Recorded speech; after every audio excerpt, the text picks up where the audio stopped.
Ini dalilnya semua kita sudah tahu tentunya, surah Al-Asr. Nah, ini semua insya Allah umat Islam hafal karena pendeknya surah ini ya. 3 ayat, surah nomor 103. A'udzu billahi minasyaitonir rajim. Wal 'asr, demi masa waktu yang kalian lalui di dunia.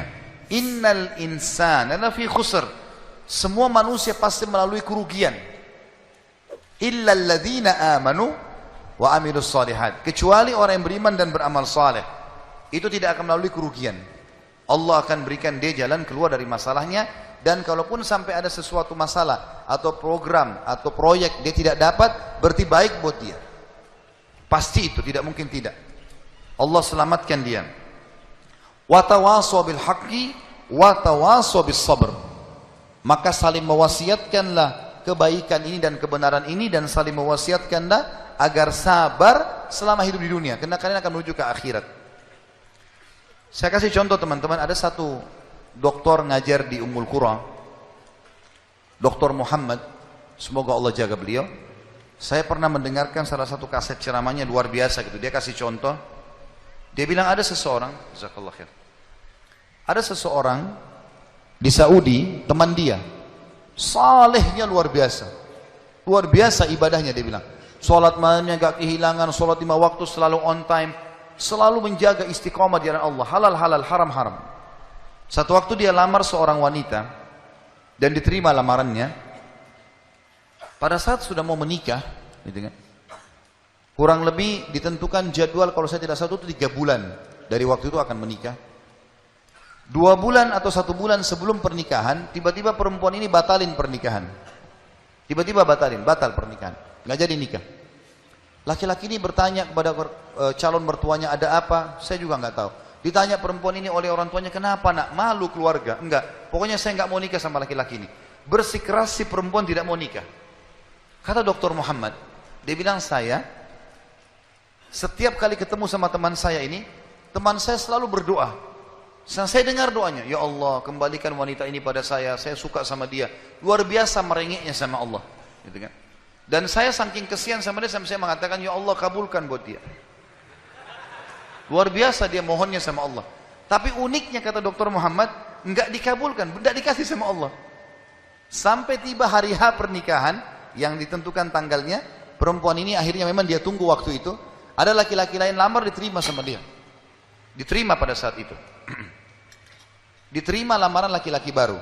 Waktu sudah menikah sama laki-laki itu, si orang soleh ini, temannya Dr. Muhammad, berhenti berdoa. Ya selesai, jadi istrinya orang, nggak boleh kita doa lagi kan. Maka Dr. Muhammad mengatakan, saya justru bertanya-tanya pada saat itu, di mana bentuk kasih sayangnya Allah kepada teman saya? Dia sudah soleh, janji Allah baik, mestinya dia dapat yang dia mau. Kenapa di sini luput? Nah ini yang saya bilang di poin ke-11, Allah selamatkan dari kerugian dan bahaya. Ternyata dia bilang, justru setelah perempuan itu nikah sama laki-laki yang jadi suaminya sekarang, saya baru tahu bentuk kasih sayangnya Allah pada teman saya. Karena ternyata baru sebulan menikah, perempuan ini periksa ke dokter, dia punya sakit di dada sebelah kanannya, maaf di payudara sebelah kanan. Dokter memvonis kena kanker payudara yang kronis, harus dipotong. Sebulan menikah, payudara kanannya dipotong. Bulan kedua, kanker itu sudah menyebar ke payudara kiri dan dipotong dua-duanya dalam 2 bulan pernikahan. Bulan ketiga, ini kejadian nyata.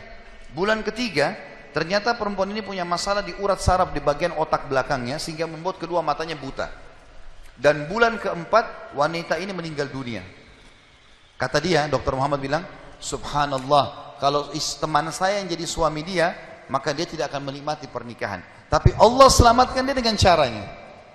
Jadi kadang-kadang ada yang luput dari kita. Kita sudah mohon sama Allah, Allah belum kasih. Kalau Allah tidak kasih, teman-teman, yakin itu baik buat kita.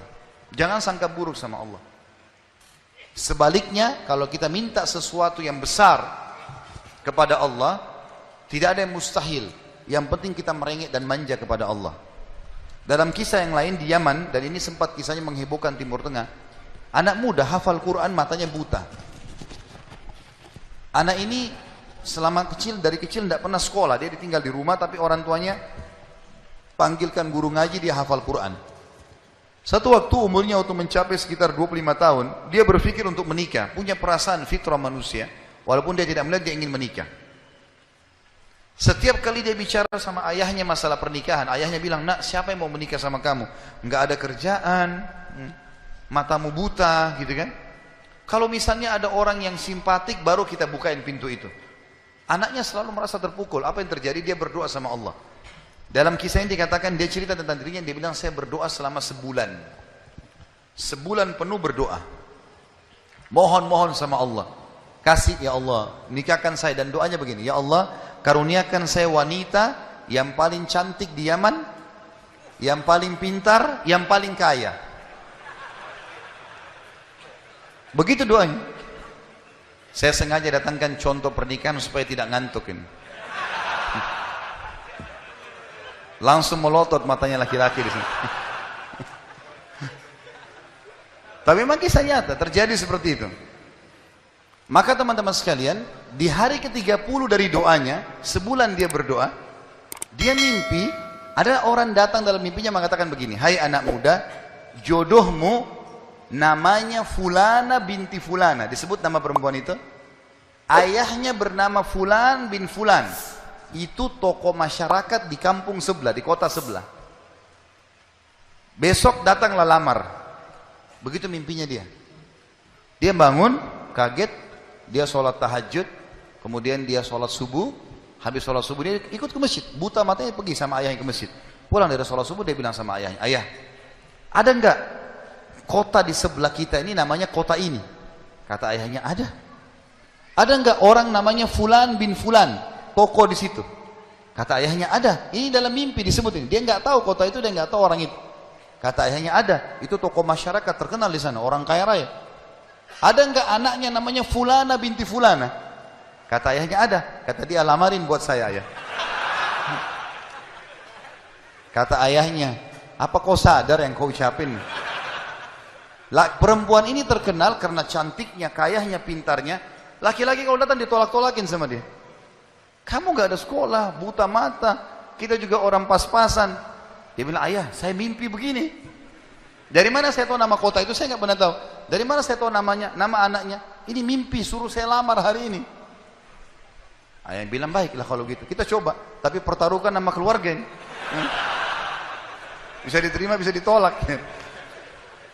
Dia bilang, pergilah ke sana. Disambut, diterima oleh orang itu. Subhanallah, ini kisah nyata ya, menghebohkan Timur Tengah kisah ini. Luar biasa. Maka pada saat itu masuk ke dalam rumah, disambut dan segala macam. Tuan rumahnya tanya, iya ada keperluan apa? Dia bilang, ini anak saya buta matanya tapi hafal Quran, disebutkanlah kebaikan-kebaikannya. Entah kenapa dia minta melamar anak anda karena dia mimpi semalam. Anehnya si calon ayahnya si perempuan ini langsung bilang, saya terima lamarannya. Tiba-tiba kisah nyata begitu. Yang ayahnya si laki-laki bilang, kenapa anda spontan terima? Dia bilang, karena saya juga mimpi tadi malam. Loh, kisah nyata. Dia bilang, saya juga mimpi tadi malam, kalau hari ini akan datang anak mantu saya, namanya nama anakmu ini. Cirinya dia. Matanya buta, hafal Quran dari kampung sebelah kota kamu. Begitu mimpinya, luar biasa nih. Maka dia bilang, ayahnya bilang, tapi saya tidak tahu. Ini kan pagi-pagi tadi habis sholat subuh, siap-siap datang. Dia bilang, saya belum, kata ayahnya perempuan ini, saya belum tanya anak saya. Tergantung, anak saya terima ya sudah, kalau enggak ya enggak. Kata mereka, baiklah. Masuklah si ayah ke kamar anak perempuannya. Ini ayahnya ini sudah biasa, begitu ditanya, nak ada yang minta, saya enggak mau. Sudah biasa, nolak. Kata dia, nak, dari kampung sebelah, kota ini, kampung ini ada si fulan, matanya buta, mau melamar kamu. Anak perempuan itu bilang apa? Ayah nikahkan saya. Terima lamarannya. Kata ayahnya, bagaimana? Kau belum lihat orangnya? Dia bilang, tadi malam saya mimpi. Kisah nyata loh. Si perempuan itu mimpi. Mengatakan akan datang jodohmu besok, namanya Fulana bin Fulan, dari negeri kota sebelah, buta matanya, hafal Quran, terima lamarannya. Karena itu suami terbaik. Menikah gara-gara itu. Makanya sahabat dalam berdoa. Kita ini kadang-kadang atau antum ini sering berdoa, baru 2 kali sudah ngomel sama Allah. Sebulan orang berdoa, beberapa hari, sabar. Jadi minta sama Allah tidak ada yang mustahil. Gitu kan? Satu sisi yang lain, kalau kita sudah minta Allah belum kasih, berarti bukan Allah benci sama kita. Justru Allah mau selamatkan kita sebagaimana kisah tadi, wanita yang buta itu.